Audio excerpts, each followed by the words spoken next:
Hello मेरे प्यारे बच्चों, क्या हाल चाल। बढ़िया सब। उम्मीद है आप सभी अच्छे होंगे और आपकी तैयारी भी बेहतर चल रही होगी। और आपकी तैयारी में चार चांद लगाने के लिए फिर से हाजिर है एक और मजेदार क्लास के साथ। प्यारे बच्चों, आज के इस वीडियो में हम किसी भी लेखक का साहित्यिक परिचय कैसे लिखना है बहुत ही सिंपल तरीके से सीखने वाले हैं। भाई जानते तो सभी हैं, सभी लिख लेते हैं, लेकिन तरीका क्या है लिखने का वो जानना बेहद ज़रूरी है।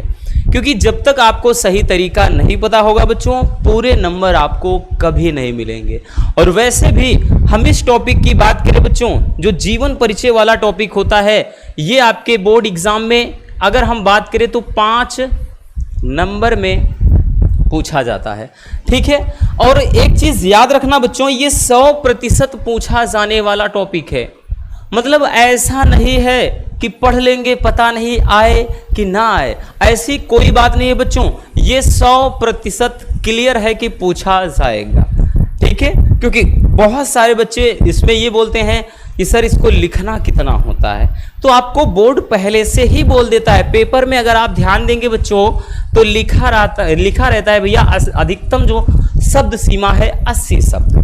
मतलब आपको ज़्यादा दिमाग नहीं चलाना है। हाँ, इतना ज़रूर है कि 80 शब्द नहीं और ज़्यादा ही हो जाता है, क्योंकि आप कितना भी छोटा लिखोगे 80 से ज़्यादा हो ही जाएगा। 100 हो जाएगा, 120 हो जाए चलेगा, बट ऐसा नहीं कि 150 शब्द जाइए, 200, 250, 300। क्योंकि क्वेश्चन बैंक में ऐसा होता है कि बहुत लेंदी हो जाता है, 400 शब्द, 500 शब्द, बट उतना लिखने से कोई मतलब है नहीं। क्योंकि अगर आप उतना लिखोगे तो भाई इसके चक्कर में बाकी और टॉपिक छूट जाएंगे और हमको छोड़ना नहीं है। ठीक है ना। क्योंकि आयोग पागल थोड़ी है, वो खुद आपको सजेस्ट कर रहा है कि इतने में लिखो, तो भाई जितना कुछ कहा जाए उतना करो। अपने से ज़्यादा दिमाग चलाने से क्या मतलब है, नंबर तो मिलने हैं नहीं। तो चलिए देख लेते हैं किस तरीके से लिखते हैं भैया। यहाँ पर सबसे पहले हम पहले ही चैप्टर के लेखक डॉक्टर वासुदेव शरण अग्रवाल जी के बारे में देखेंगे। ठीक, कि कैसे लिखना है। अब देखिए, साहित्यिक परिचय लिखते हुए उनकी कृतियां लिखिए, ऐसा पूछेगा।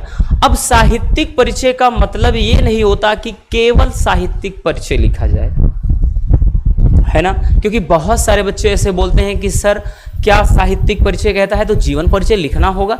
लिखना पड़ेगा बच्चों, क्योंकि जीवन परिचय में भाई बस आपको इतना लिखना है कि भाई उनका जन्म कहाँ हुआ, माता पिता का नाम अगर है तो लिखना है, बाकी इनका बचपन कहाँ बीता, ठीक, इनकी प्रारंभिक शिक्षा दीक्षा कहाँ हुई, और साथ में इनके मतलब इनका देहांत कब हुआ। ये होता है जीवन परिचय में।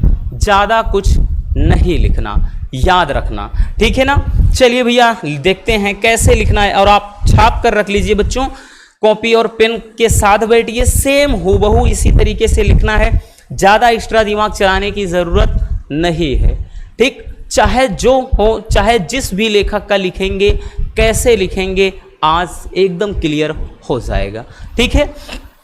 तो भाई सबसे पहले हम हेडिंग बनाएंगे जीवन परिचय।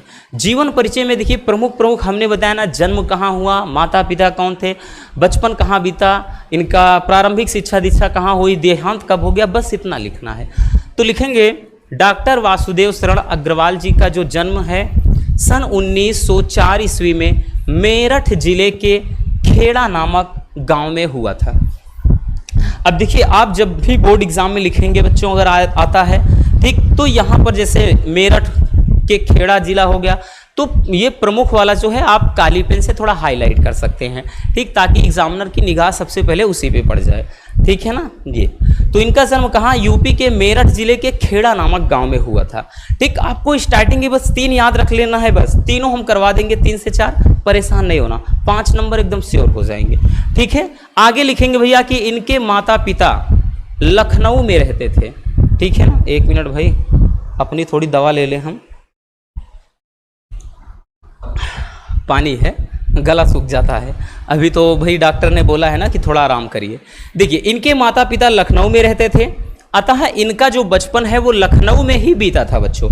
इन्होंने काशी विश्वविद्यालय से बीए और लखनऊ विश्वविद्यालय से एमए एवं पीएचडी की उपाधि प्राप्त किया था। ठीक है ना। इन्होंने क्या किया बच्चों, काशी विश्वविद्यालय से बीए किया और साथ में लखनऊ विश्वविद्यालय से एमए और पीएचडी इन्होंने किया।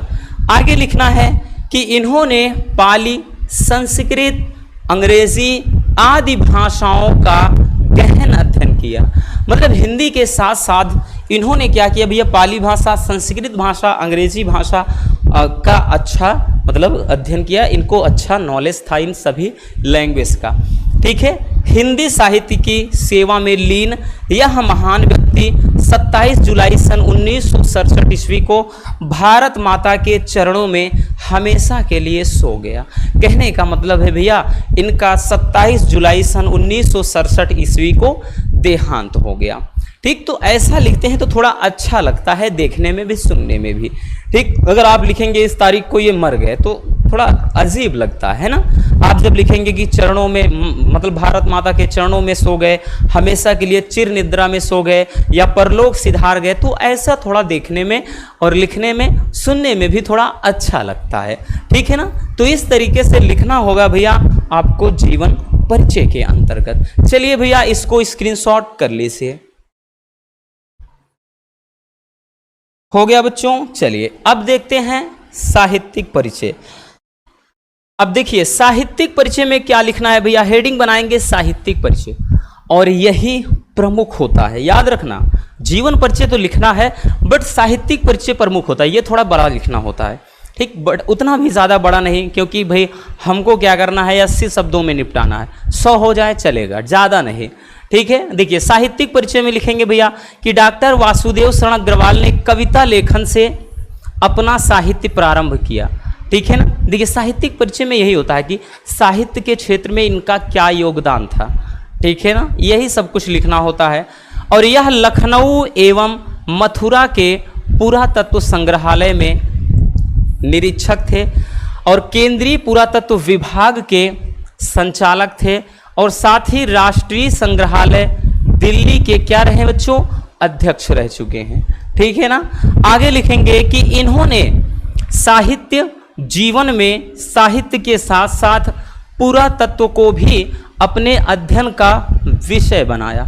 मतलब इस साहित्यिक जो रचनाएं हैं ये करने के साथ साथ पुरातत्व में भी इनका इंटरेस्ट था। पुरातत्व का मतलब क्या होता है, पुरातत्व का मतलब जो पुरानी चीज़ें हैं जो होता है, जैसे मोहनजोदड़ो हो गया, उसके बाद हड़प्पा सभ्यता हो गया। ठीक, ये सब इनमें जो भी खोज होती है उसके बारे में ज़्यादा से ज़्यादा जानकारी प्राप्त करना, पुरानी चीज़ें, इन सब का भाई नॉलेज जो होता है इकट्ठा करना, वो पुरातत्व के अंतर्गत आता है। तो पुरातत्व में भी इनका क्या था भाई, इनकी रुचि थी। ये भाषा और साहित्य के प्रकांड विद्वान थे तथा बाद में इन्होंने मुख्य रूप से पुरातत्व को ही अपना क्या किया, विषय बना लिया। यानी बाद में पुरातत्व को ही अपना प्रमुख विषय बना लिया भैया। ठीक, इनकी भाषा कौन थी, इनकी भाषा जो है वो शुद्ध खड़ी बोली है। इन्होंने अपनी भाषा में अनेक देशज शब्दों का भी प्रयोग किया है। ये केवल एक गद्य लेखक ही नहीं बल्कि साथ ही साथ ये काव्य प्रेमी भी थे। मतलब इन्होंने केवल गद्य में ही रचनाएं नहीं की है, साथ ही साथ ये काव्य में भी, यानी कविता लिखना भी इनका शौक था। वो तो देखिए शुरू में ही भाई लिखा है कि कविता लेखन से इन्होंने क्या किया, अपना साहित्य प्रारंभ किया।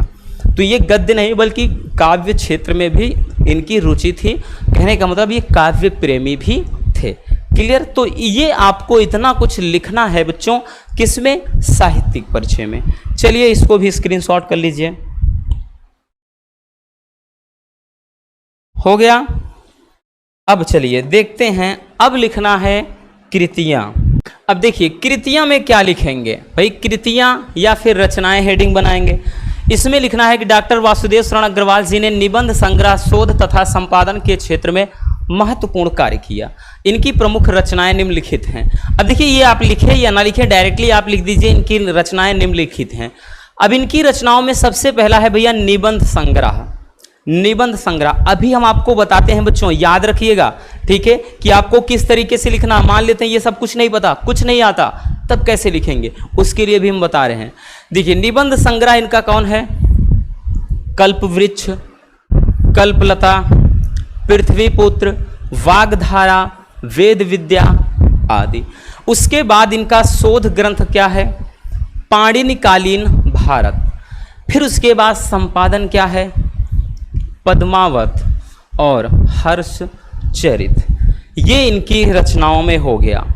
अब देखिए यहाँ से भी अब आती है एक बात ये कि सर जी अगर हमको नहीं पता कि भाई निबंध इनका कौन सा है, शोध ग्रंथ कौन सा है, संपादन कौन सा है, या फिर किसी अन्य लेखक के बारे में लिखेंगे तो हमको नहीं पता कि इनका निबंध कौन है, कहानी कौन है, रिपोर्टाज कौन है, यात्रा वृत्तांत कौन है, नहीं पता, तब हम कैसे करेंगे। है उसके लिए भी एक मज़ेदार आपको हम बात बता देते हैं, एक गजब की ट्रिक। इतना याद रखना, आप बच्चों जैसे मान लेते हैं कुछ नहीं पता तो आप हेडिंग बनाएंगे इनकी रचना या फिर कृतियां या फिर रचनाएं, ऐसे हेडिंग बनाइएगा बच्चों। आप फटाक से क्या करिए, नंबरिंग कर दीजिए। समझिएगा, मान लेते हैं कृतियां आप लिखिए या रचनाएं लिखिए, आपको नहीं पता तो जिस भी लेखक के बारे में आप लिख रहे हैं उनकी कम से कम 4 या फिर 5 रचनाएं याद होनी बेहद ज़रूरी है। ठीक है ना, कम से कम 4। ठीक है, ताकि आपको ये चीज़ ना पता हो तो आपको इससे लिखने की ज़रूरत ही नहीं है, आप फटाक से नंबरिंग करिए। मान लेते हैं नहीं पता तो आप क्या करिए भैया, आप कल्पलता ऐसे लिख दीजिए। ठीक है, हमने कहा नहीं पता कोई दिक्कत ना, कल्पलता। उसके बाद आप दूसरा नंबरिंग करके पृथ्वीपुत्र, नहीं पता तीसरा लिख दीजिए नंबरिंग करके भैया वेद विद्या। ठीक है, ऐसे चौथा आप लिख दीजिए पद्मावत। तो मतलब इतना करना है कि आपको जिस भी लेखक या फिर कवि के बारे में लिख रहे हैं उनकी रचनाएं या कृतियां हेडिंग बनाने के बाद कम से कम 4 या 5 रचनाएं याद रखो, फटाक से ऐसे नंबरिंग करके लिख दो। सबसे आसान तरीका, नहीं ज़रूरत है कि निबंध क्या है, इनका क्या कुछ है, ये कुछ नहीं करना। समझ में आ गया, ये काम आपको करना है। तो बस इस तरीके से आपको क्या करना है, किसी भी कवि या लेखक का साहित्यिक परिचय देते हुए उनकी कृतियां लिखना है। उम्मीद है आपको अच्छे से समझ में आ गया होगा। चलिए इसको भी स्क्रीनशॉट कर लीजिए। पहले हो गया भैया। तो बस आज के इस वीडियो में इतना ही। उम्मीद है मेरे प्यारे रसगुल्लों को यह टॉपिक अच्छे से समझ में आ गया होगा। बस आज के इस वीडियो में इतना ही। वीडियो पसंद आई हो तो प्यार से एक लाइक ज़रूर कर देना, और नए हैं तो चैनल को सब्सक्राइब ज़रूर कर लीजिए। मिलते हैं किसी और ऐसे शानदार टॉपिक के साथ। Love you, bye bye, take care. और हाँ, एक प्यारा सा कमेंट बॉक्स में छोड़ दीजिएगा। अभी बच्चों 2-4 दिन एक ही वीडियो आएगी, क्योंकि ज़्यादा बोलते हैं तो थोड़ा दिक्कत होती है। बाकी परेशान मत रहिए भैया, आप तो ठीक हो चुके हैं। अब धमाकेदार क्लासेस होंगी, परेशान नहीं होना है। Love you, bye bye, take care.